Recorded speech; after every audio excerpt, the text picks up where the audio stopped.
So whatever you cannot perceive through five senses, if you perceive that, then that is called as Vishesh Gyan or extraordinary knowledge. The nature of the universe can be grasped if you know the language of the inanimate, every form, how it is made.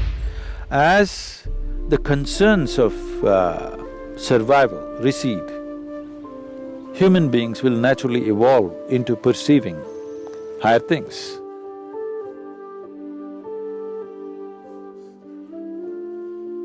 In the yogic system, we look at the human mechanism like this.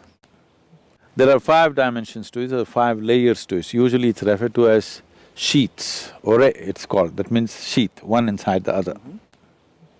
One is the physical body, which is referred to as the food body, because this is essentially a heap of food that we have gathered over a period of time. The next is known as the mental body, because we ascribe intelligence to every cell in the body. There is more memory and intelligence in each molecule of DNA than you can decipher through your brain. That much of intelligence and memory is sitting right here. The third layer is called as the energy body. There are three fundamental aspects to it, but it's the first two which normally are experienced by most people, the right and the left, which has 36,000 on the right and 36,000 on the left, pathways or channels, which are described as nadis, which meet in 114 different major points, and these points are seen as possibilities.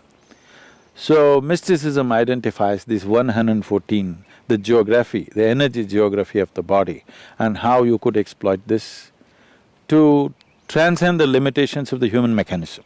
Now, the fourth layer is called as Vijnanamaya Kosha. What the word Vijnana means is, it is coming from two different words, Vishesh Gyan. Gyan means knowing or knowledge. Vishesh means an extraordinary way of knowing. So whatever you cannot perceive through five senses, if you perceive that, then that is called as Vishesh Gyan or extraordinary knowledge. So, we are talking about a transitory dimension which is transiting from physical to non-physical. So, the fifth dimension, this is in whatever in the New Age language in America, they're saying this is etheric body. It's not an appropriate description, it is a transitory state where physical is fading out into non-physical nature.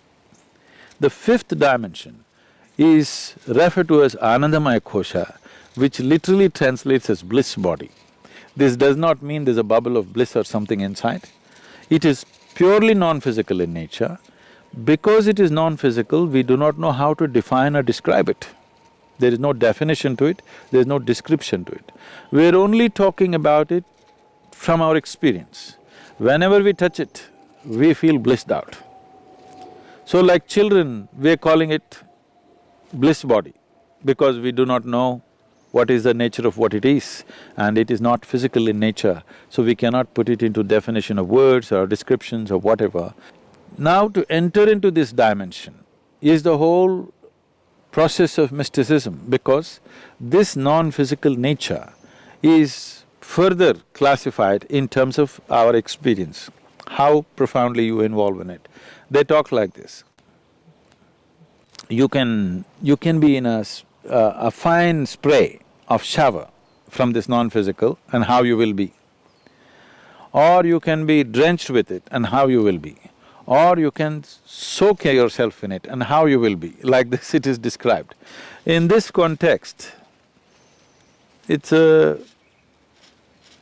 here I have to surrender my logic a little bit because that's how far my logic will go.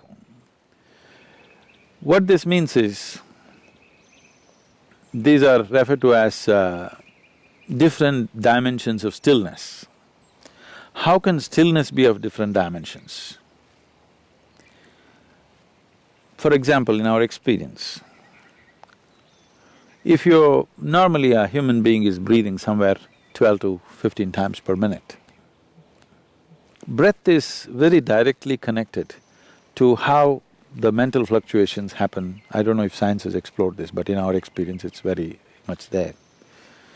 Suppose naturally, not by effort, By doing the right kind of things with your system, naturally if your breath drops below 11, then you begin to understand various reverberations that are happening around you in terms of all the subsonic sounds in which the animals are communicating becomes very obvious to you. If your breath drops below 9, naturally, without controlling it, then what the plants are exuding, the plant life, what it is doing, becomes very obvious to you. If your breath drops below 6,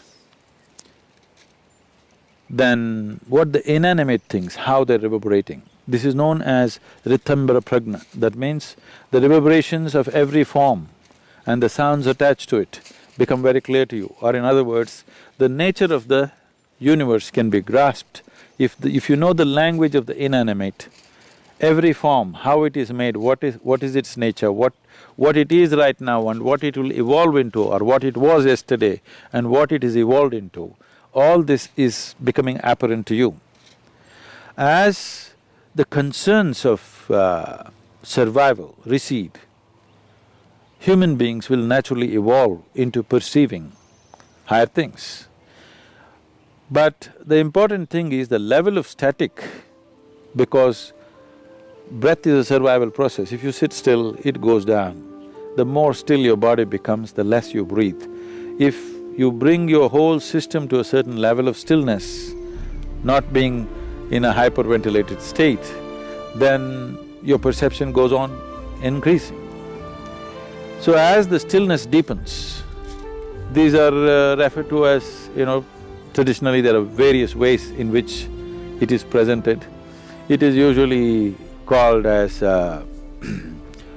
it's called Rudra, Hara and Sadashiva. One is still, but he's vibrant, he's roaring.